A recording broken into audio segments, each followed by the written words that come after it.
पहा नवीन एपिसोड्स एकदम add free.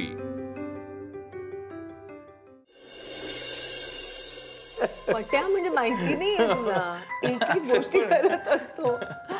ओ hello, हाय, कशा आहे तुम्ही? मी बरी आहे, तुम्ही कशा? मस्त। सचिन, मी बघत होती तू वहिनीशी खूप हसून बोलत होता, मी आल्यावर सिरियस झाला। I know this is work please, पण मी एवढी स्ट्रिक्ट नाहीये, तू तुझ्या गेस्टशी फ्रीली बोलू शकतो। नाही, असं काही नाही मॅडम। ॲक्च्युली मी अशी अचानक आले ना, त्यामुळे ऑकवर्ड झाला असेल तो। अरे असं नाहीये, आणि टी ब्रेक चालू आहे। तसं पण तुम्ही ऑफिसला आलात ना, या ऑफिसच्या इंटेरियरसाठी 7-8 महिना तुम्ही यायचे की? हो यायचं ना, पण आज सचिनची वहिनी म्हणून आल्यावर खूप छान वाटतंय। बरोबर, तसं पण सचिनला त्याच्या फॅमिली खूप आवडते। नाही, आय मीन तुमची फॅमिली। त्याला त्याच्या घरच्यांची खूप कौतुक आहे, आणि मला पण तुमची फॅमिली खूप आवडते। हो ना, मलाही अगदी पहिल्यापासून वाटतंय किती छान नातं आहे या सगळ्यांचं, एकमेकांना कसे धरून असतात। तुम्हाला छान वाटत असेल ना त्यांचा फॅमिलीचा एक पार्ट व्हायला? हो वाटलं होतं।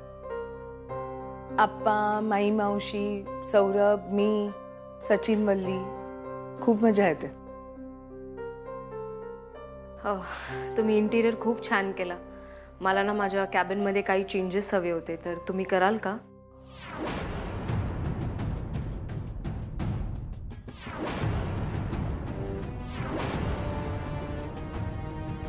सचिन, मी तुझ्या वहिनीशी बोलू शकते ना?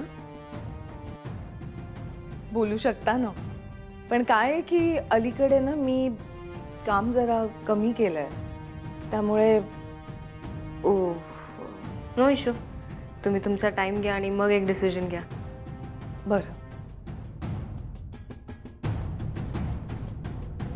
ठीक आहे, मी मग येते, तुम्ही बोला।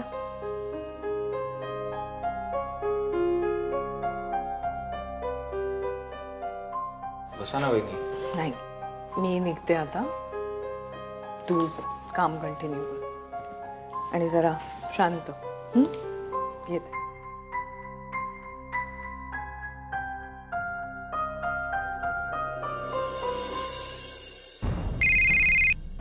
बोल आई।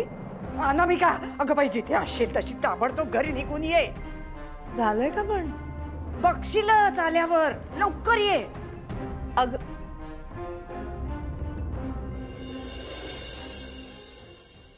नाही, मला मुद्दाच कळत नाही, तुला एक सॉरी म्हणायला काय जातंय? अरे इतका काय ॲटिट्यूड आहे? मला ॲटिट्यूड आहे? नाही तर काय, त्या दिवशी इतकं सॉरी सॉरी सॉरी करत येत होतास ना, मग आज म्हणायला काय जाते तुला? अगं त्या दिवशी माझी चूक होती, आज तू चुकलीस। अच्छा, म्हणजे थोडक्यात एका मुलीने जर तिच्या बॉयफ्रेंड बरोबर डिनर डेट प्लॅन केली तर ती तिची चूक असते। एक मिनिट, हे काय चाललंय? काय चाललंय तुमचं दोघांचं? विचार ना, तुझ्या असिस्टंटला विचार। मला कशाला? विचारा तुमच्या मुलीलाच। पाहिलंस कसा उद्धटपणे बोलतोय माझ्याशी, बघितलंस? एक मिनिट, तू सुद्धा तशीच बोलतीये? अरे हे बेस्ट आहे, तू त्याचीच बाजू घे। अगं पण मला माहितच नाहीये काय चाललंय ते, मी कशी बाजू घेणार? मॅम, या मुलीने सगळा घोळ घालून ठेवलाय। नाही, एक मिनिट, तू जर सांगणार असेल तर नीट सांग तिला। मम्मा, मी सांगते, मुद्दा असा आहे की याला माझ्या वेळेची किंमतच नाही, आणि तुला माझ्या कामाची कदर नाहीये। अरे किती भांडताय, कान किटले माझे मगाचपासून तुमची सर्कस बघता बघता। आता ती विचारते ना एवढं, तर जरा नीट उत्तर द्या की तिला। मॅम, मी तुम्हाला पहिल्यापासून सांगतो, तुम्हाला ते आपले बेलापूरचे क्लायंट आठवत आहेत सरनोबत? तुम्ही मला त्यांचा फॉलोअप घ्यायला सांगितला होता। गेले 4 महिने मी त्यांना फोन करतोय, ते म्हणाले 4 दिवसांनी बोलू की 4 दिवसांनी, ते म्हणाले 8 दिवसांनी बोलू की 8 दिवसांनी, आणि आज फायनली इतक्या प्रयत्नानंतर त्यांचा फोन आला होता आणि ते म्हणाले भेटूयात। तर मग ग्रेट, मिळाली ना मग अपॉइंटमेंट? मिळाली असती, पण राधा मॅडमनी फोन उचलला आणि परस्पर म्हणाल्या की तो बिझी आहे, त्याला वेळ नाहीये, आणि कुठे बिझी आहे तर डिनर प्लॅन्स मध्ये। मग प्रॉब्लेम काय त्यात? त्यांनी विचारलं ना तुला वेळ आहे का, मग सांगितलं खरं खरं। अगं पण मग डिनर बोलायची काय गरज होती? का लोकांना पर्सनल आयुष्य नसतात का? आता डिनर डेटला जाणं हा सुद्धा एक गुन्हाच आहे। तुझ्यामुळे मला ऐकून घ्यावं लागलं ना की मी कसा प्रोफेशनल नाहीये ते। अरे मग तूही त्यांना ऐकवायचंस ना की कसं त्यांना इतरांच्या पर्सनल आयुष्याची किंमतच नाही। इझी। राधा, एक मिनिट, तू त्याच्या कामाचा कॉल का उचलला अशी? माझ्याकडे फोन होता, तो गाडी चालू होता, उचलला. हो, पण तू त्याच्या कामात इंटरफिअर का केलंस? त्याच्या वतीनं का बोललीस तू? सॉरी म्हण त्याला. याची बघतेस ना काय चाललंय ते. माझं मतही ऐकून नाही घेतलं, डायरेक्ट त्याची बाजू घेऊन मोकळी. मला याद खेचू नका. मी श्रवण भक्ती करते ना, तीच खूप आहे. मम्मा मला एक सांग, तू नाही पट्यावर चिडत? मी जे करते ते करायलाच हवं का राधा? प्रत्येकाची सिच्युएशन वेगळी असते. सतत तुझं माझं नाही करायचं, तुलना करणं बंद कर. बर तुलना नाही करत, पण मला खरं खरं सांग की जेव्हा पट्याच्या कामामुळे तुमच्यामध्ये काहीतरी प्रॉब्लेम्स येतात तेव्हा तू नाही चिडत? खरं खरं सांग. अजिबात नाही. मी अशा गोष्टींमध्ये मी पडतच नाही. अरे, चिंतामणी उभा राहा. काय करतोस तू? तो म्हणतोय इतका सॉरी. मी तुमच्याशी बोलत नाही. पण मी तुझ्याशी बोलते. तुम्ही प्लीज माझ्या ऑफिसच्या मॅटर मध्ये बोलू नका. राहू दे. तुझी नोकरी, तुझं ऑफिस, तुझं प्रोफेशन, आणि हो, निर्णय सुद्धा तुझाच. बरं, आता तुम्ही दोघांनी प्लीज प्लीज जरा शांतता ठेवा. लहान मुलांसारखे सतत भांडत राहू नका. ओके? ओ सरनोबताना मी कॉल करते आणि सांगते की तुम्ही किती प्रोफेशनल आहात. ठीक आहे? प्लीज डोंट वरी. आणि मी निघते आता. सगळं सोडून इथं आले होते मी. मला एक महत्वाची मीटिंग आहे. जरा सांभाळा या दोघांना.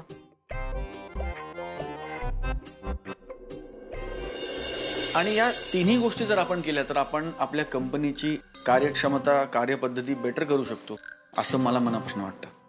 Thank you everybody. थँक्यू. वा, व्हेरी गुड पटवर्धन. सो तुमच्या तिघांची प्रेझेंटेशन्स बघितल्यानंतर मला असं वाटतंय की तुम्ही तिघेही या पोस्टसाठी एलिजिबल आहात. आता फक्त एक शेवटचा राऊंड राहिलाय. त्या राऊंडमध्ये तुम्ही या पोस्टसाठी कसे योग्य आहात हे तुम्हाला सांगायचं. So Patwardhan, shall we start with you? दिलेल्या या संधीबद्दल मनापासून थँक्यू सर. मला थोडं वेगळं बोलायचं सर. काही दिवसांपूर्वी मी तुमच्याकडे आलो होतो. मला प्रमोशन हवंय सर असं सांगायला. मग या प्रोग्रामबद्दल कळलं, ट्रेनिंगबद्दल कळलं. त्याच्याबरोबर तुम्ही हेही सांगितलं की हे प्रमोशन झालं तर काम वाढणार, वेळोवेळी ऑफिसला यावं लागणार, जावं लागणार, फिरती, दौरे, वाढणारं वर्कलोड, आणि हे सगळं मला हवं होतं सर.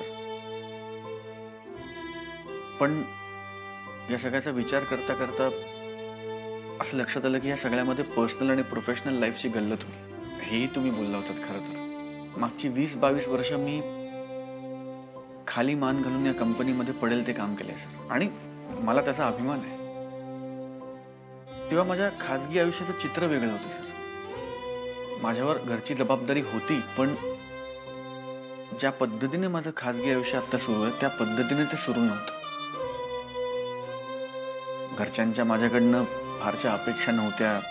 त्यांना माझ्याकडनं खूप वेळ नको होता. आणि खरं सांगायचं तर आता माझ्या खाजगी आयुष्याकडनं काही वेगळ्या अपेक्षा आहेत सर.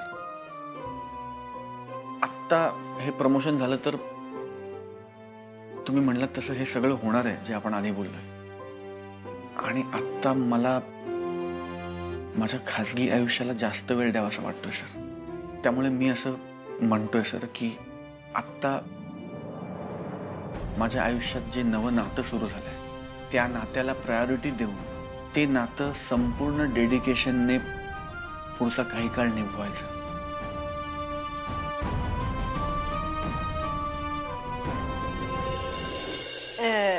आमचे हे आले होते इंटरव्ह्यूला इकडे. बघितलं असेल तुम्ही? हो बघितलं ना. हो ना? हो. त्या भाऊजींनी इंटरव्ह्यू घेतला होता. आठवला ना चेहरा? ते माझे हे. पगार कमी आहे ना तसा तुमच्याकडे, म्हणून ते काही जमलं नाही. परवडत नाही ना. आता ते मॅनेजर आहेत, 70,000 पगार. इकडचे पगार कमी पडतात. अगं बाई, मेसेज आलाय मला महत्वाचा. तुम्हाला मेल येतात ना महत्वाचे?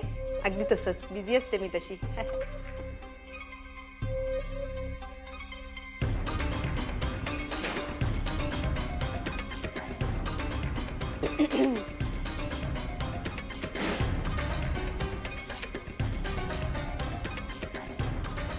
अरे या आतमध्ये कशा गेल्या?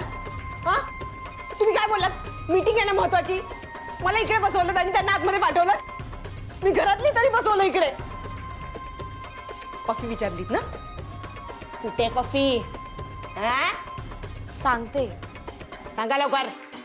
गरम, भरपूर साखर, स्ट्रॉंग. त्यामुळे मला मनापासून असं वाटतं की या पदासाठी मी एक वेळ योग्य असे नाही, पण त्याला लागणारा वेळ आणि न्याय मी देऊ शकणार नाही. त्यामुळे आत्ता मी हे प्रमोशन स्वीकारू शकत नाही सर. तुम्हा दोघांना माझ्या सौरभ, अरे तू किती डेडिकेशननी पोचलास इथपर्यंत, किती मेहनत केली आहेस तू. तू प्लीज नाही म्हणू नकोस.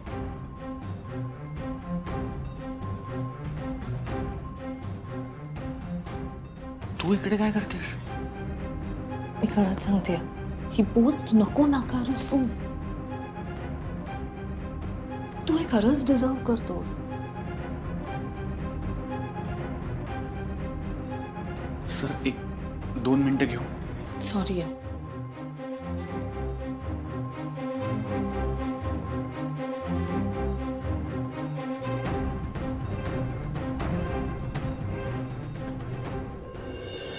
तू असं अचानक सगळ्यांसमोर मला पोस्ट घे म्हणून काय सांगतेस?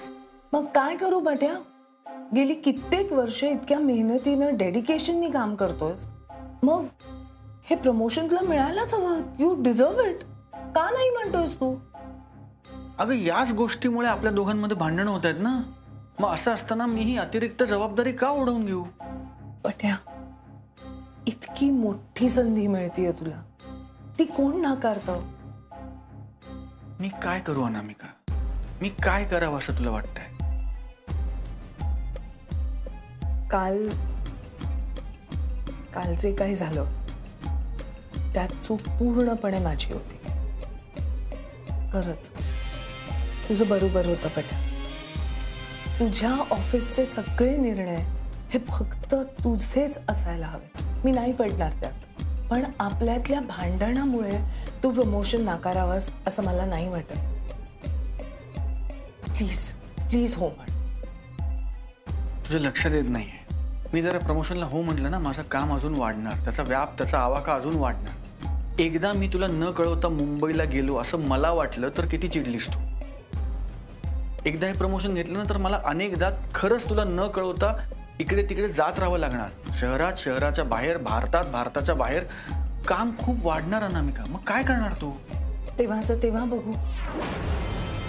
पण प्लीज बट्या, इतक्या मेहनतीने तू इथवर आलास, तू हे प्रमोशन घे.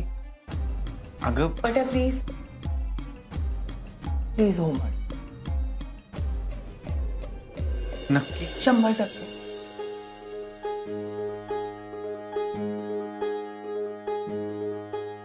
आलो. काय मग पटवर्धन, काय ठरलं? Sorry sir, sorry. मी जरा वेळ घेतला, पण माझा निर्णय झालाय सर. मी हे प्रमोशन स्वीकारायला तयार आहे. बाकी निर्णय तुमचा आहे सर. ओके. तुमची तिघांची प्रेझेंटेशन्स मी बघितली. मला हे सांगायला खूप आनंद होतोय की ह्या पोस्टसाठी मिस्टर सौरभ पटवर्धन यांची निवड झाली. Thank you thank you. Congratulations Patwardhan. Thank you very much sir.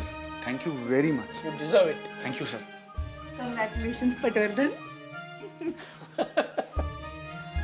तू का मिस्टर पटवर्धन म्हणतेस? तू सौरभ म्हण ना.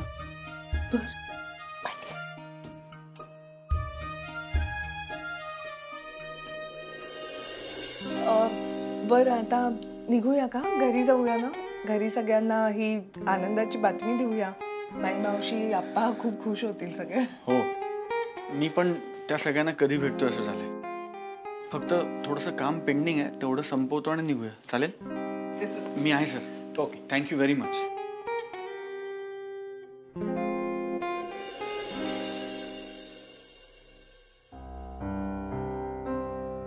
मॅडम बोलवलत मला? हा, ये ना, बस ना. काही काम आहे का? नाही म्हणजे काम असेल तर थांबतो, नाहीतर माझं काम बाकी आहे बाहेर. सचिन, इफ यू रिमेंबर, मी तुझी बॉस आहे. हल्ली तू माझ्या बॉस असल्यासारखा वागतोय. बसतोयस ना?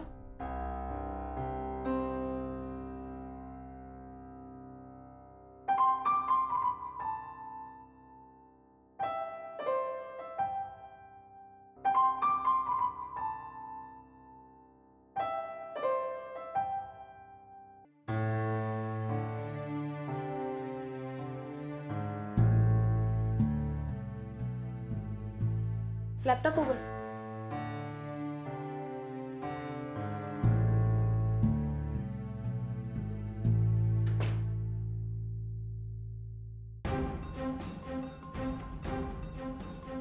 मॅडम तुम्ही जरा लांब उभे राहता का प्लीज? का? मला खूप ऑकवर्ड होतंय. ऑकवर्ड का होतंय? वल्ली पण अशीच तुझी जवळ गळ्यात हात टाकून उभी राहायची. मॅडम नाही का? ती बायको आहे माझी आणि माझं खूप प्रेम आहे तिच्यावर. तिची आणि तुमची काही तुलनाच होऊ शकत नाही. करेक्ट. तिची आणि माझी काही कंपॅरिझन होऊ पण नाही शकत, कारण वल्लीपेक्षा दुप्पट प्रेम मी तुझ्यावर करते. Madam please. आणि तुझ्यासाठी मी काही करायला तयार आहे. Trust me.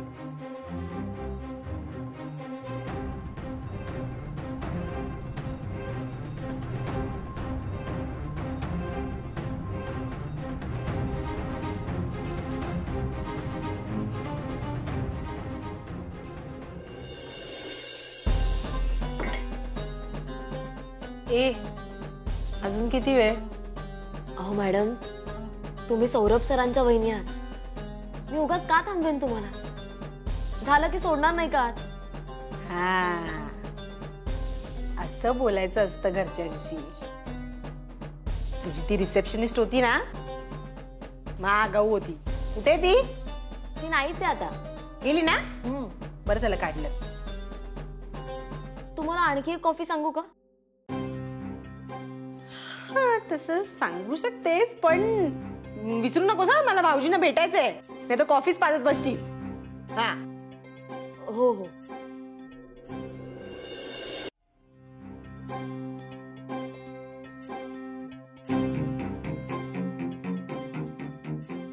सांग अजून एक. अगं बाई, तुम्ही अजून इथेच का? तुम्ही सौरभ सरांना भेटायला आला होतात ना? ते गेले की आत्ताच? काय? भाऊजी गेले? हो, मला भेटायचं होतं ते. मुद्दाम केलंस ना तू? खरं सांग. आता भाऊजी निघून गेले, मला बोलायचं होतं महत्वाचं. कॉफी पाजत बसलीस मला. सांगितलं का नाही मला? अहो मलाच माहित नव्हतं. मी तुमच्या समोरच बसले होते ना. मला कळलं सुद्धा नाही सर कधी गेले ते. चुप. नकोय तुझी कॉफी.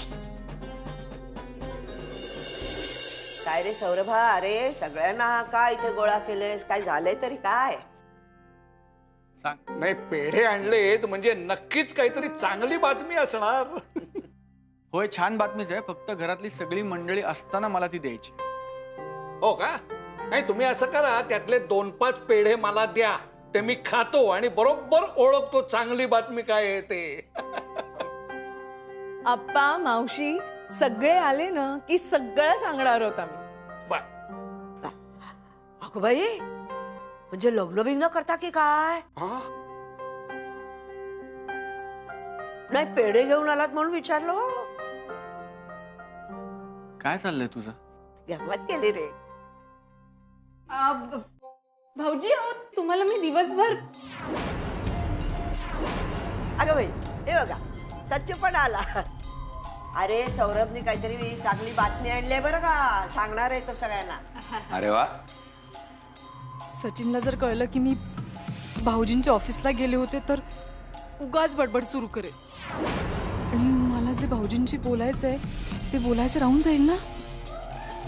त्यापेक्षा भाऊजींना एकट्यात गाठून त्यांच्याशी बोलते.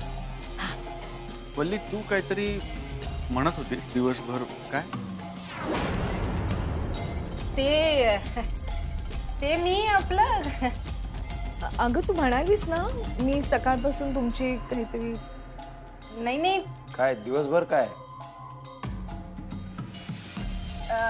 मी असं म्हणत होते की मी दिवसभर हा विचार करत होते की नाही दिवसभर मला असं वाटत होतं की आज भाऊजी इकडे येणार आणि अगोय आणि आलेच की. काय निघालं? डोंगर पोखरून उंदीर निघाला.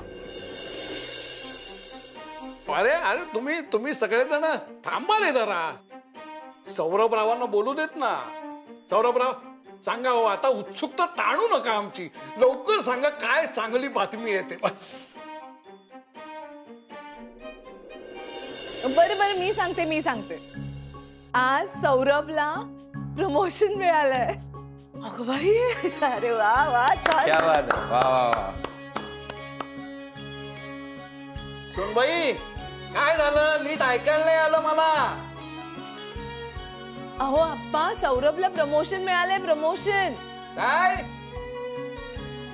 वहिनी तुम्ही कितीही मोठ्याने सांगितलं ना तरी ऐकू येणार नाही. येतात ना त्यांना आधी 2-4 पेढे द्या, मग सगळं ऐकू येईल. हो